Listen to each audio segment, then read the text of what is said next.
राम राम, जय हिंद। बात करेंगे आज फिटकरी के बारे में। अब देखो, फिटकरी एक ऐसा एलिमेंट है जिसको कि हम लोग हमेशा से यूज़ करते आ रहे हैं, ठीक है।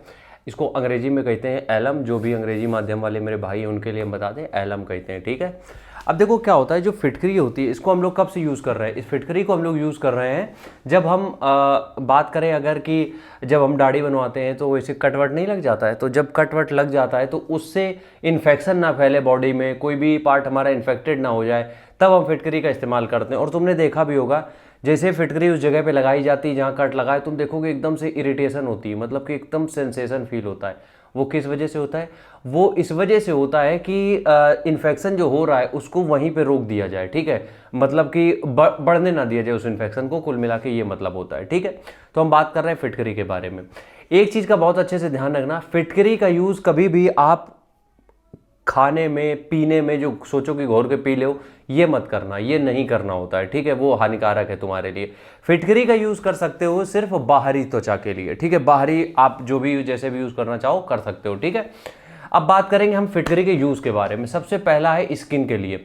देखो, अगर तुम्हें कभी भी कोई भी चोट लग रही है, कोई भी इन्फेक्शन हो रहा है या फिर कुछ भी ऐसा कटवट लग रहा है, ठीक है, स्किन में, तो तुम अगर उसको इस्तेमाल करते हो फिटकरी को, तो वो जो चोट है वो बहुत जल्दी ठीक हो जाएगी। सच बता रहे हैं, वो चोट जो है बहुत जल्दी ठीक हो जाएगी। और तो और, चोट ठीक होने के बाद अगर आपको कोई उससे इन्फेक्शन बढ़ना होगा तो वो वहीं ख़त्म, उसका वहीं द एंड हो जाएगा, कभी इन्फेक्शन वो बढ़ने वाला नहीं है, ठीक है। तो दो चीज़ें ये हो गई।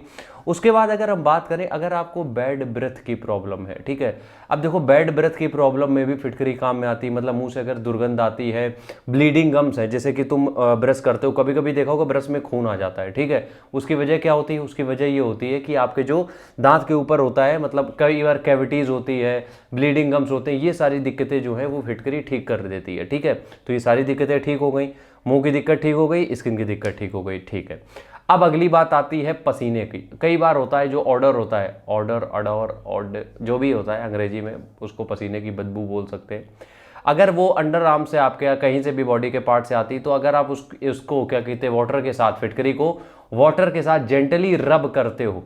रब करने का मतलब जिस इस पार्ट में है, हल्का सा फिटकरी लिए इसको हल्के हल्के से करना, ये नहीं कि बिल्कुल घिस दिया, ठीक है। तो उससे क्या होता है, उससे भी आपकी जो स्मेल वाली प्रॉब्लम है वो बहुत हद तक सॉल्व हो जाती है।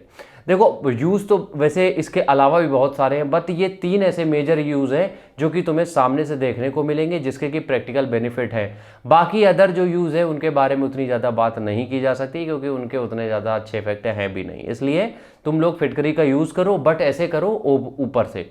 मतलब इसका मतलब ये नहीं है कि बिल्कुल इसको अंदर से यूज़ करना, खाना है पीना है इसको घोर के पी लिया, ये सब मत करना। ओरली मतलब बाहरी त्वचा में बस इसको यूज़ करना है। और बस तीन ही मेजर बेनिफिट्स हैं जिसके बारे में आपको सारी रिपोर्ट्स मिलेंगी। राम राम, जय हिंद।